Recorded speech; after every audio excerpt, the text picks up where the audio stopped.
Hello बच्चों, मैं अमितेश श्रीवास्तव स्वागत करता हूं आप सभी का हमारे YouTube channel trust in excellence पर। 12वीं फिजिक्स का चौथा अध्याय चल रहा है।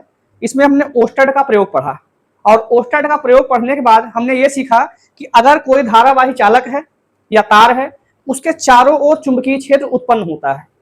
अगर कोई धारावाही चालक तार है तो उसके चारों ओर कौन सा क्षेत्र उत्पन्न होगा? चुंबकीय क्षेत्र उत्पन्न होगा। और वो कितना होगा, कैसे होगा, इसी का कॉन्सेप्ट दिया था बायो सेवर्ट ने। ये जो नाम है बायो सेवर्ट, इसमें आपको दो नाम दिखेंगे। बायो और सेवर्ट दो व्यक्ति अलग अलग थे, मतलब कहें तो ये दो व्यक्ति थे। दो व्यक्ति में पहले व्यक्ति अर्थात बायो का जो पूरा नाम था, बायो का पूरा नाम था जीन, इसको पढ़ेंगे ज्या बातिस्त बायो। और सेवर्ट का पूरा नाम था फेलिक्स सेवर्ट। ये एक वैज्ञानिक थे और फेलिक्स सेवर्ट एक सर्जन थे। बात समझ में आई? तो बायो और सेवर्ट ने ये बताया कि अगर कोई मतलब चालक तार है, मैंने इस तार को लिया, अगर कोई चालक तार जिसमें धारा प्रवाहित हो रही हो तो उसके पास जो चुंबकीय क्षेत्र उत्पन्न होता है किसी बिंदु पर, वो कितना होता है, उसको उन्होंने ज्ञात मानों के रूप में प्रस्तुत किया। ठीक, जो ओस्टेड का प्रयोग था केवल उससे वो ये क्लियर हुआ था कि उसके चारों ओर चुंबकीय क्षेत्र होता है। उस चुंबकीय क्षेत्र की गणना जो की थी वो बायो सेवर्ट ने की थी। बात समझ में आई ना? तो अगर इनके कॉन्सेप्ट को आपको लिखना तो यही लिखेंगे भी कि इस नियम के अनुसार किसी धारावाही चालक तार के पास उत्पन्न चुंबकीय क्षेत्र जो होता है वो कितना होता है, बस यही लिख देना, उत्तर आपका हाजिर है। तो हमने एक धारावाही चालक तार लिया, इस चालक तार में धारा आई बह रही है। इस चालक तार का हम एक छोटा सा हिस्सा लेते हैं, अल्पांश, बहुत हल्का सा। मैं यहाँ पर थोड़ा सा बड़ा बनाऊंगा इसलिए दिख रहा होगा क्योंकि आपको दिखाना है। ये हमने छोटा सा हिस्सा इसका लिया, इस हिस्से से आर दूरी पर एक बिंदु पी लिया गया। आर दूरी पर स्थित कौन सा बिंदु है? पी है, जो यहां से थीटा कोण बनाता है।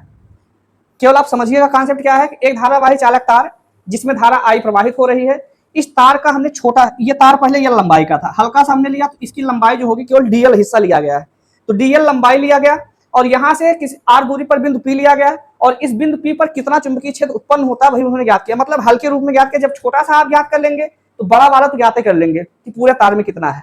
बात समझ में आई ना? यहाँ पर यही अगर देखें, इन्होंने एक नियम जो बनाया, उस नियम का प्रस्तुतिकरण यह है कि जो उत्पन्न चुंबकीय क्षेत्र डीबी था धारा के अनुक्रमानुपाती था, अर्थात जितनी तेज धारा होगी उतना ज्यादा चुंबकीय क्षेत्र होगा। ये इनका पहला सूत्र मतलब आया। दूसरा जो डीबी था वो डीएल के प्रोपोर्शनल में था, जितनी लंबी तार होगी उतना ज्यादा वो चुंबकीय क्षेत्र क्रिएट करेगा। और तीसरा कॉन्सेप्ट था डीबी जो था वो जो थीटा दिख रहा है इसके साइन थीटा के इनवर्स प्रोपोर्शनल में था, अर्थात डीबी जो था साइन थीटा के प्रोपोर्शनल का अर्थ थीटा का मान साइन में बढ़ाते जाइए, आपको चुंबकीय क्षेत्र का मान बढ़ता जाएगा। जैसे ये 90 अंश हो सकता है, 30 अंश हो सकता है, 60 अंश हो सकता है, 120 अंश हो सकता है, जो आपका मन करे। ठीक, ये तीसरा कॉन्सेप्ट। और चौथा यही डीबी जो था वो प्रोपोर्शनल में था 1/r² के, इसको पढ़ते dB inversely proportional to 1/r²। चार सूत्र जो कि इसके मान को ज्ञात करने के लिए कंपलसरी है। अब यही इनका इतना कॉन्सेप्ट ही है जिससे 1820 में ये क्रांतिकारी के रूप में साबित हुए कि इतना बेहतरीन और आसान सा रिजल्ट इन्होंने प्रस्तुत किया केवल प्रयोगों के आधार पर।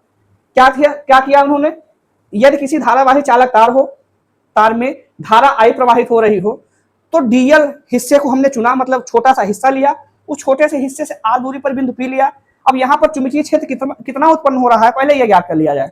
जब आप इसका ज्ञात कर सकते हैं तो पूरी तार की लंबाई जो भी हो उसका भी ज्ञात कर सकते हैं।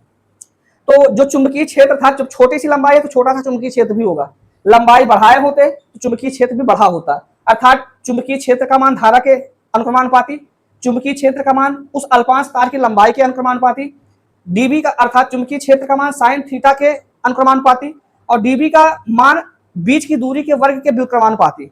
जब चारों समीकरण को मिलाएंगे आप तो डीबी प्रोपोर्शनल टू बनेगा आई डीएल साइन थीटा, ये ऊपर रह जाएगा और अपॉन में आ जाएगा r²। और जब भी प्रोपोर्शनल का चिन्ह हटाते थे नियतांक लगता है, इन दोनों ने मिलकर जो नियतांक ज्ञात किया था वो था डीबी बराबर आप लिख सकते हैं μ0/4 I DL sine theta upon r²। मतलब ये चिन्ह हटा तो μ0/4 आया, ये इनका नियतांक था, इन्होंने ज्ञात करके सिद्ध किया इसको। μ0/4 का मान 10⁻⁷ न्यूटन प्रति एम्पियर स्क्वायर होती है। और यह एक नियतांक है जिसका मान यह है, जो कि एक नियतांक है।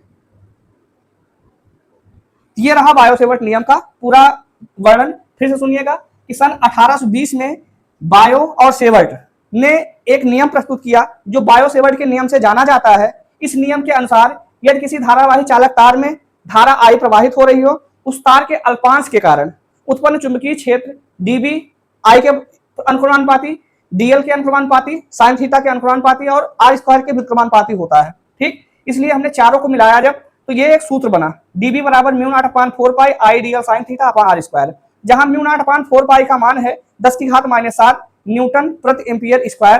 ठीक, जो कि क्या है, नियतांक है। बात समझ में आई ना? यही था बायो-सेवर्ट का नियम।